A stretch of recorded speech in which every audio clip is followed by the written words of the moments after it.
All right. So what do you do when your main plan doesn't work?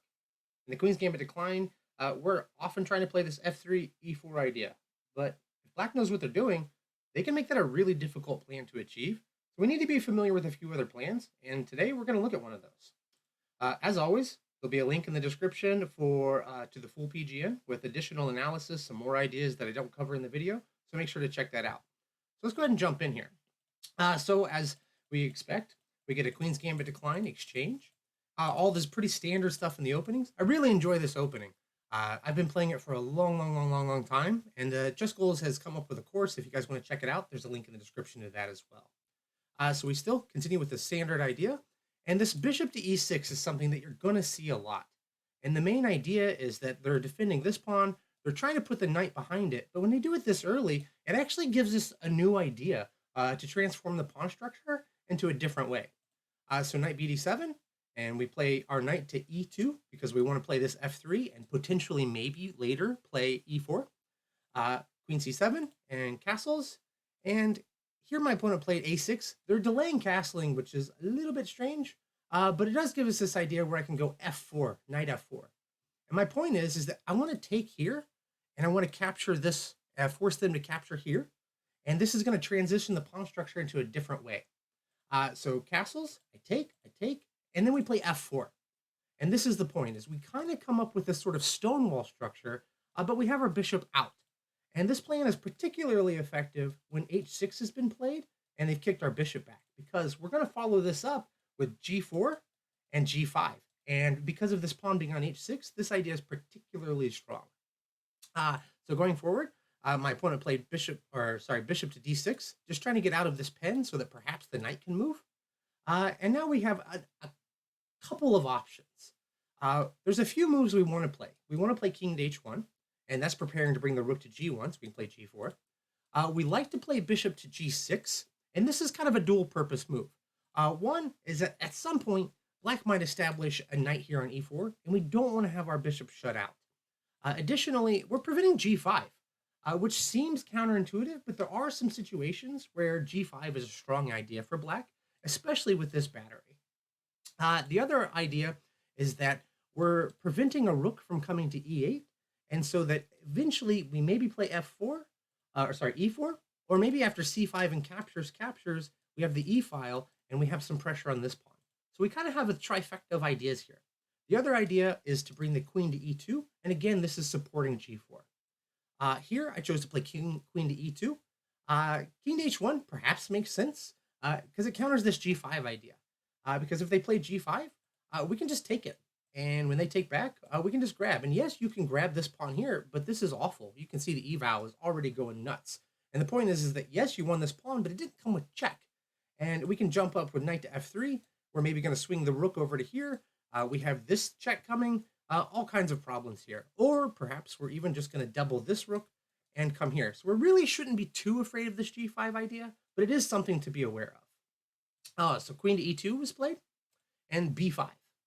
And I wasn't really that concerned about b5 because it's happening on the opposite side of the board. And my general plan when I played this game was just to sort of ignore what was happening on the queen side and just try to go full gusto.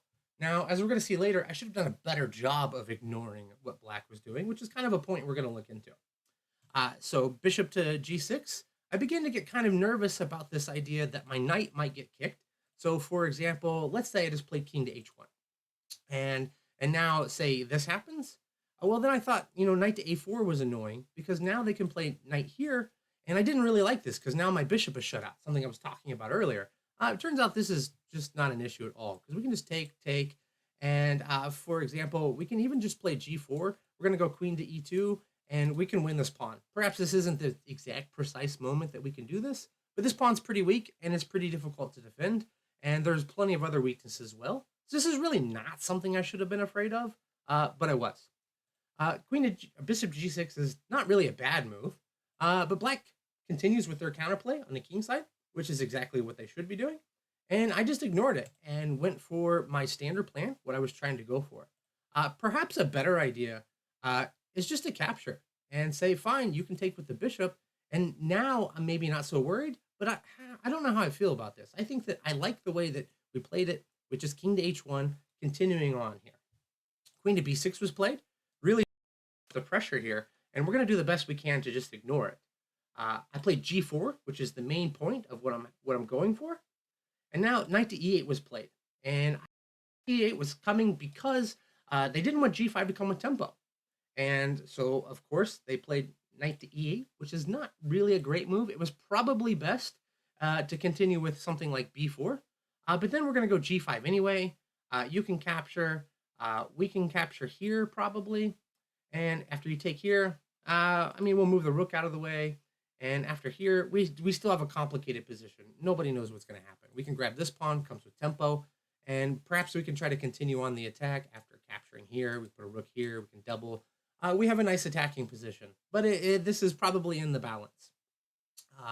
But knight to e8 makes sense. I understand why they would want to do that. And here I played captures on c5. I really spent too much time being concerned about this capture, and then I have to take back, and then the queen gets across, and then I was worried about what was going to happen to this pawn. So, for example, maybe, say, make a random move that doesn't really mean anything. I was worried about captures, and then what if they capture this pawn? Turns out I don't really need to be all that worried about it, especially because after this bishop moves away, I have this idea of picking up an exchange, and I should be pretty happy with the way this is going to go. So this knight's got to move. I'm going to grab this guy, and this is going to be a problem still, which is always one of the nice effects of why we play takes to e6. This would have been an okay way to play. I mean, even though I just made a dumb move on a3, just to illustrate that I really shouldn't be that worried about this f4 pawn. So instead of this a3, it's much, much, much stronger to play g5 immediately.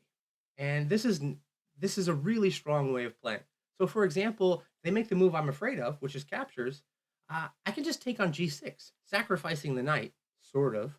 You see, the computer initially doesn't think it's too strong, but it really jumps up in advance. Say they accept our sacrifice. Well, no way, it's queen to g4.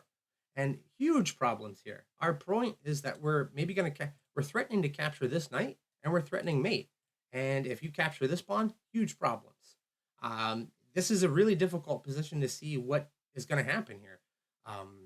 Say queen takes, well, we can just grab this, and you can't take it back. We're going to grab here, and we're probably going to be up a piece. Say you give this check, no worries. We just go rook to f3, and now what? Now you still have all the same problems. The best that can probably be played is sacrificing here. But now we can actually just drop this bishop back, kick this queen out of the way. Huge problems. I mean, rook to f5 is probably the best. We can just ignore it. We can play rook to e1, kicking this queen away. We're going to be able to grab this bishop. We're definitely going up material in some way here. There's just nothing that can happen. So it would have been a lot stronger to just continue on with the plan and play g5 and ignore this knight. You know, I said early on I was going to try to ignore what was happening on the queen side. I really should have taken that to heart and completely ignored what was on the queen side, because my attack is just much faster. Instead, you know, I thought I was going to take a moment to reduce the pressure. Now, I mean, I'm still much better. This is not like this was a losing move, but so captures here. And again, I played rook ad1, again, taking seriously what black's threats were, but like, again, just g5. Okay, fine, take it. Go ahead, take it. Well, I can just grab here again. And what are you going to do? Grab this pawn? No worries. I'll grab this. And what, okay, fine, take it. Go ahead, see what happens. Well, now I get this, and this is not a good situation. This rook needs to move. It really only has this square. Fine, okay, try this square. But this is not going to help. After queen to h5, you can't capture here because this is a big problem for you. So that's not really going to be that helpful, and you really want to stop that queen to h5. So say you come here, but now I can play this. And if you grab here, well, now I get this h5 square again, and I'm threatening huge problems here. Also, of course, the rook. And it's not clear where you're going to put the rook to get out of the way. Say you come here, so it's defended. Well, now just rook to g1, and good luck stopping this move. So again, so many opportunities to ignore what black was doing and continue on with the attack that I really didn't take advantage of. Instead, I played rook to ad1. Again, not like a losing move. I still have a pretty solid advantage. I still have a big attack, but just not the most accurate way to play this. Knight to c7, and now I play g5 when I thought it was like safe to play. H comes, and now I played a pretty silly move. I wanted to play queen to h5, which actually is a perfectly reasonable move. But after the knight comes, I thought I was just going to get my queen kicked out. So like queen to h5, knight to f6. I suppose I can just grab this guy. And again, I still have a pretty big attack here. But I can move the bishop, come here, and maybe try to threaten this. This was difficult. I didn't know how to assess this difficult position. I ultimately decided to take with the pawn. And my point was is that I thought when I take with the pawn, this knight can never come back. And I'm just going to play here, and this is going to be mate. And I didn't see a good way to stop this. But it turns out it's actually much better to take with the bishop. And the point is that it's a little bit faster. I don't have to go to queen to h5.